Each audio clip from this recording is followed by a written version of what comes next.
کسی کے ذہن میں کوئی سوال ہو تو کر لیں گے۔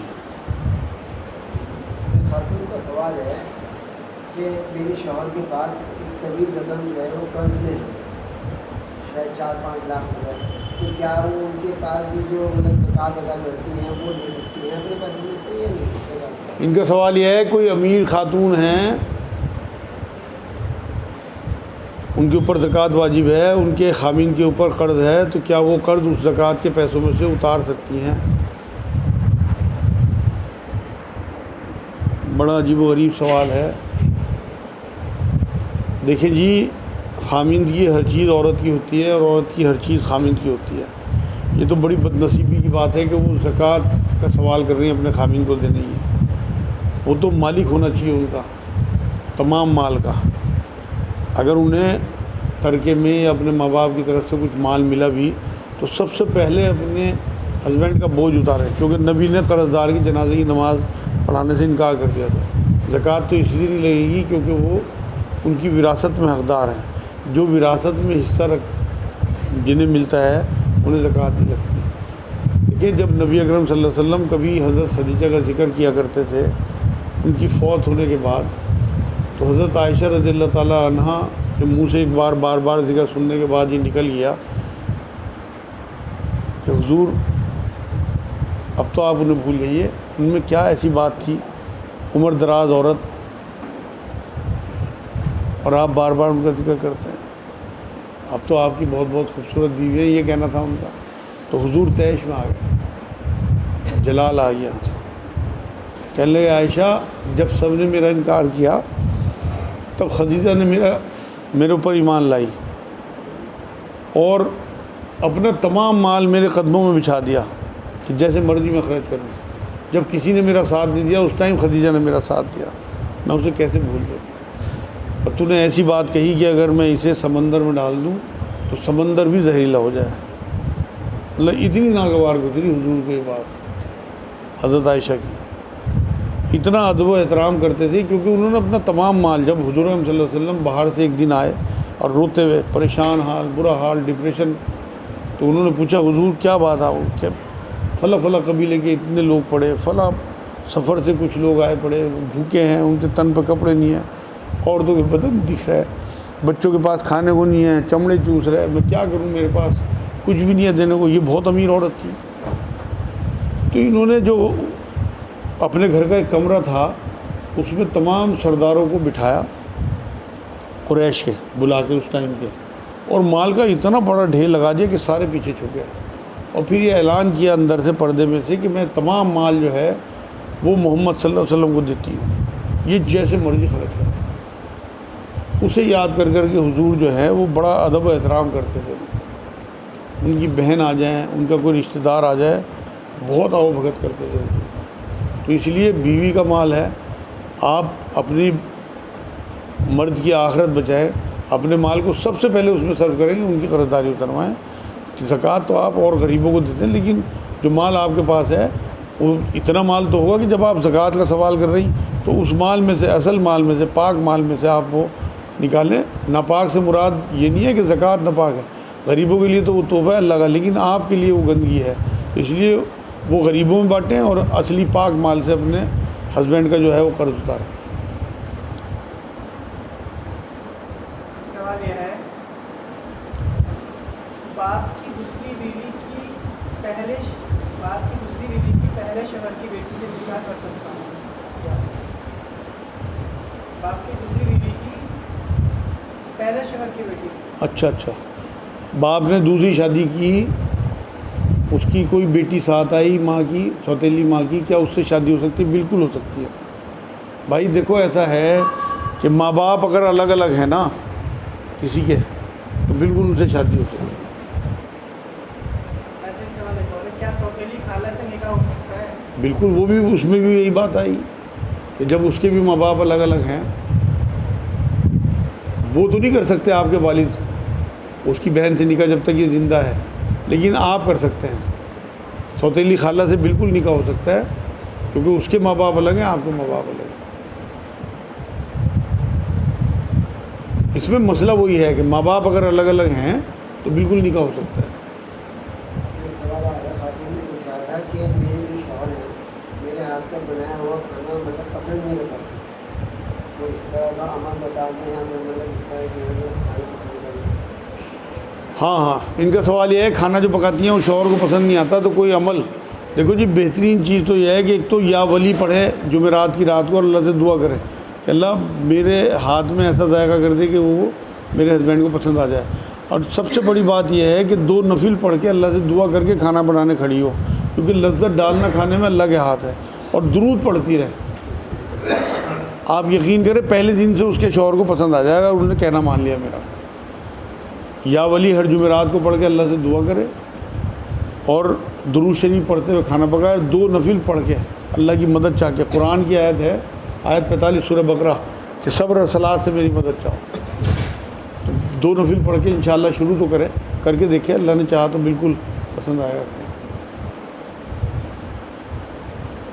اگر کسی کے گھر کی عورتیں بے پردہ پھرتی ہوں اور گھر والی دین کا مذاق اڑاتے ہوں تو کیا یہ کچھ نہیں؟ ان کا سوال یہ ہے کسی گھر کی عورتیں بے پردہ پھریں اور گھر والے بھی دین کا مذاق اڑاتے ہیں، اس کا کیا مسئلہ ہے؟ بھائی تو اگر وہ بے پردہ پھر رہی ہیں اور دین کی مذاق بھی اڑائی جا رہی ہے اس گھر میں تو وہ تو بے ایمان لوگ ہیں، ایمان سے فارغ۔ اگر کوئی گناہ کوئی کر رہا ہے اور دین کو برا نہیں کہہ رہا تو اصلاح کی گنجائش ہے کہ وہ توبہ کر کے پلٹ جائے گا۔ اور نبی اکرم صلی اللہ علیہ وسلم نے ایسے گھر کے سربراہ کو دیوس کہا کہ جو اپنے گھر کی عورتوں کے بے پردگی پہ راضی ہو جائے، اسے کہا یہ دیوس ہے۔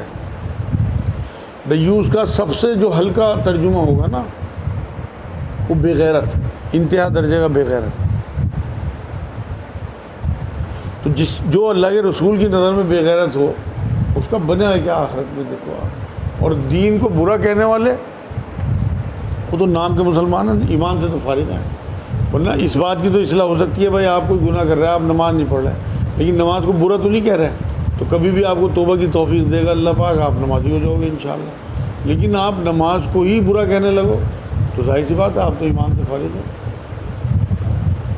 ایسے ہی سوال ہو رہا ہے یہ کتے کی بھی وسوسے آتے ہیں کہ پتہ نہیں اللہ ہے یا نہیں، جنت ہے یا نہیں، کوئی حساب کتاب ہوگا یا نہیں، تو ایسا سوچنے کا حکم ہے؟ ان کا سوال یہ ہے اس طرح کے وسوسے آتے ہیں کہ اللہ ہے نہیں ہے، آخرت ہے نہیں ہے، حساب کتاب ہوگا نہیں ہوگا، تو یہ اس سے ایمان تو نہیں ہے، کفر تو نہیں ہے؟ نہیں کفر نہیں ہے۔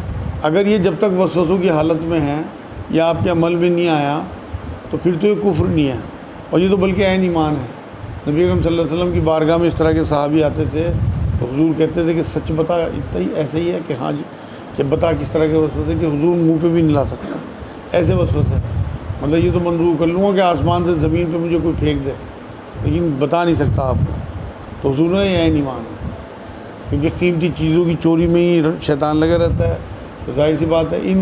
ایک بار حضور نے بھی فرمایا کہ اس امت کے وسوسوں سے پکڑ نہیں ہے، لیکن اگر آپ کا دل مطمئن ہو جائے اس بات پہ کہ ہاں اللہ نہیں ہے، یہ سب ڈھکوسلا ہے معاذ اللہ، یا حساب کتاب نہیں ہے، پھر آپ ایمان سے فارغ ہیں۔ لیکن اصل جڑ کیا ہے کہ یہ وسوسے آتے کیوں ہیں؟ کیونکہ ہماری صحیح تربیت نہیں ہوتی، ہمارے عقیدے صحیح نہیں ہوتے، ہمارے ماں باپ بچپن سے اس چیز پہ دھیان نہیں دیتے۔ ہم اپنے گھروں میں دیکھیں نا، آپ اپنے بچوں کی کیسی تربیت کر رہے ہیں؟ پہلے جو تھا وہ تعلیم و تربیت پہ دھیان دیا جاتا تھا، اب صرف تعلیم پہ دھیان ہے کہ آپ اس کو اچھے سے اچھے اسکول میں داخل کر دیں، اس کے بعد ڈگری ہو، اس کی اچھی نوکری ہو، وہ امریکہ چلا جائے، انگلینڈ چلا جائے۔ آپ بتا دو کتنے گھر اب تو ایسے ہیں جہاں قرآن مہینوں بھی کھول کے نہیں دیکھا جاتا، تربیت تو کہاں سے ہوگی؟ تو اگر بچوں کی بچپن سے تربیت ہو، ان کا عقیدہ صحیح ہو، انہیں دین اللہ اس کے رسول کے بارے میں، آپ بچپن سے جو میں کہہ رہا ہوں کہ قرآن یہ کہتا ہے کہ اللہ کی آیتیں اور رسول اللہ صلی اللہ علیہ وسلم کی باتیں تمہارے گھروں میں ڈسکس ہونی چاہیے، قرآن کی آیت ہے، تو اگر یہ ہم شروع کر دیں 10-15 منٹ بھی روز، تو آپ یقین کریں یہی کافی ہوگا، اسی میں اللہ برکت ڈال دیں گے کہ ہماری نیتوں کے حساب سے۔ آپ فرما رہے تھے کہ اللہ تعالیٰ فرما رہے ہیں کہ جہاں پہ حضرت صلی اللہ علیہ وسلم کا نام آتا ہے وہاں ضرور دیکھیے، تو نماز جمعہ میں جو خطبہ ہوتا ہے اس دوران بھی نماز پڑھتی ہے آپ کا نام، کیا اس دوران بھی یار درود صرف زبان سے ہی تھوڑی ہوتا ہے، درود تو یہاں ہوتا ہے، آپ کو تو یہ ہر ٹائم درود بھیجتا رہنا چاہیے۔ درود پڑھنا ایک الگ چیز ہے، درود میں رہنا ایک الگ چیز ہے۔ آپ کو درود میں رہنا ہے، ہر وقت گم، محمد میں صلی اللہ علیہ وسلم. اللہ حکم دے رہے ہیں نا قرآن میں کہ میں اور میرے فرشتے درود بھیجتے ہیں، اے مومنو تم بھی درود و سلام بھیجو. تو اگر آپ وہاں زبان سے نہیں کر سکتے تو آپ یہاں سے صلی اللہ علیہ وسلم کہہ دو، پہنچ جائے گا اللہ تک. بھائی کا سوال ہے، کہتے ہیں مال، عزت، رتبہ، کوٹھی، گاڑی، بچے سب نعمتیں ہیں میرے پاس، مگر بچے نافرمان ہے، سکون نہیں ہے اور تو نماز بھی نہیں پڑھتا، کیا کریں؟ ان کا سوال یہ ہے کہ تمام جو ظاہری نعمتیں ہیں وہ ان کے پاس ہیں، مال ہے، گاڑی ہے، کوٹھی ہے، لیکن بچے جو ہیں وہ نافرمان ہیں، نماز بھی نہیں پڑھتے، کیا کریں؟ بھائی جنہیں آپ نعمتیں کہہ رہے ہیں تو نعمتیں ہیں نہیں، یہ نعمتیں تو بعد میں ہیں، تو بہت چھوٹی چھوٹی نعمتیں ہیں. اصل نعمت ہدایت ہے. اگر ہدایت کی نعمت آپ کے پاس ہے تو پھر آپ کا مال ہو، آپ کا علم ہو، آپ کی کوٹھی ہو، آپ کی گاڑی ہو، آپ کا رتبہ ہو، آپ کی کرسی ہو، وہ سب صحیح جگہ لے گی. دیکھو اگر آپ کے پاس ہدایت نہیں ہے تو آپ کا مال آپ کو قارون بنا دے گا، آپ کا جو رتبہ ہے وہ آپ کو فرعون بنا دے گا، جو آپ کا سرداری ہے وہ آپ کو ابو جہل بنا دے گی، ابو لہب بنا دے گی، اور جو آپ کی عبادت ہے وہ آپ کو عبداللہ بن ابی بنا دے گی. اور اگر ہدایت ہے آپ کے پاس تو پھر آپ کو ابو بکر صدیق اور حضرت عمر، حضرت عثمان آپ کو چلتے پھرتے نظر آئیں گے رضی اللہ تعالیٰ اجمعین. تو اس لیے جن چیزوں کو آپ ہدایت کہہ رہے وہ نعمت کہہ رہے وہ تو نعمت ہے ہی نہیں. آپ کے پاس اگر ہدایت کی نعمت ہے تو یہ ساری چیزیں آپ کے کام کی ہیں، ورنہ بیکار ہیں. تو اس لیے کوشش یہ کریں کہ اپنے بچوں کو اصل نعمت دینے کی کوشش کریں. کوئی علماء دین لگائیں ان کے لیے جو ان کا دل نرم کر سکیں. آپ نے ان کی تربیت نہیں کی، آپ کے سوال سے یہ لگ رہا آپ جن چیزوں کو نعمت سمجھ رہے ہیں وہ تو جھوٹی نعمتیں ہیں. اصل جو نعمت ہے وہ اگر ہدایت کی نعمت آپ کے پاس نہیں ہے، وہی ہو رہا آپ کے ساتھ کہ آپ کے بچے بے بہرا ہیں، اتنا مال ہونے کے باوجود نافرمان ہیں. آپ کے مال آپ نے کمایا جیسے کیسے بھی کمایا ہو، لیکن اب وہ اس مال کو اڑا رہے ہیں اور آپ کے نافرمان ہیں. تو اس لیے اپنی نمازیں درست کریں، ان کے لیے دعا کریں محبت اور پیار کے ساتھ، سختی نہ کریں. ایسا نہ ہو کہ وہ اللہ رسول کے باغی ہو جائیں. تو اس لیے سب سے پہلے آپ توبہ کریں کہ اللہ ساری غلطی میری، لا الہ الا انت سبحانک انی کنت من الظالمین، ایڈمٹ کریں اور پھر پلٹیں اپنی غلطی مان کے، اور پھر اس کے بعد اپنے بچوں کی تربیت کا انتظام کریں. ابھی جب تک آپ کی سانسیں ہیں اللہ کی طرف سے مہلت ہے، انشاءاللہ آپ کے بچے بھی پلٹیں گے اور آپ بھی پلٹیں گے. میں ضرور دعا کروں گا آپ کے لیے انشاءاللہ.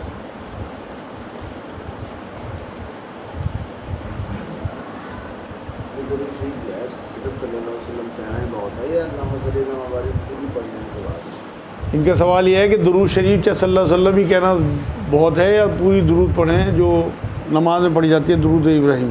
دیکھو جی درود ابراہیم کی فضیلت بہت ہے کیونکہ وہ نبی کی بتایا ہوا درود ہے، لیکن آپ بار بار تو پورا نہیں پڑھ سکتے، تو اس لیے چھوٹا درود پڑھ جائیں گے، اللہم صلی علی محمد ہی کہتے ہیں. لیکن حضور کا نام نامی آ جائے تو بڑی بات ہے، ورنہ صلی اللہ علیہ وسلم بھی کہہ سکتے ہیں. ایک سوال یہ ہے کہ نماز میں غلطی ہو گئی، سجدہ صاحب کر لیا، اس کے بعد دوبارہ غلطی اگر ہو گئی دوبارہ سجدہ صاحب کرنا پڑے گا کہ وہی والا چلے گا؟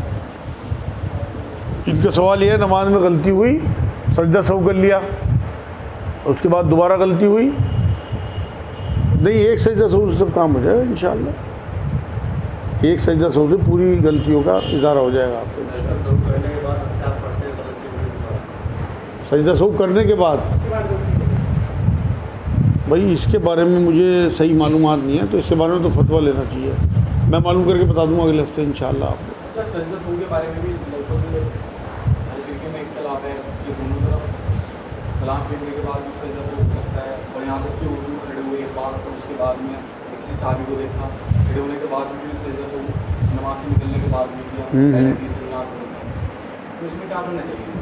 نہیں تو دیکھو اس میں ان چکروں میں اختلاف میں نہیں پڑنا چاہیے. جس خطے میں آپ رہ رہے ہیں نا اس خطے کے علماء دین کو فالو کرنا چاہیے آپ کو، اس میں آسانی بھی ہے، اور آپ جو ہے وہ الگ سے پاٹے خانی بنیں گے کہ لوگ آپ کو دیکھیں کہ بھئی یہ تو الگ ہی دین لیا ہے. تو جو دیکھو یہ بھی قرآن و حدیث کے حساب سے چل رہے ہوں گے جو جس علاقے ہم رہ رہے ہیں، اور ان کے پاس بھی کوئی نہ کوئی دلیل ہوگی. آپ اس علاقے میں جاؤ تو ان کے حساب سے کر لو. ایک یہ جو امام صاحب ہوئے ہیں، امام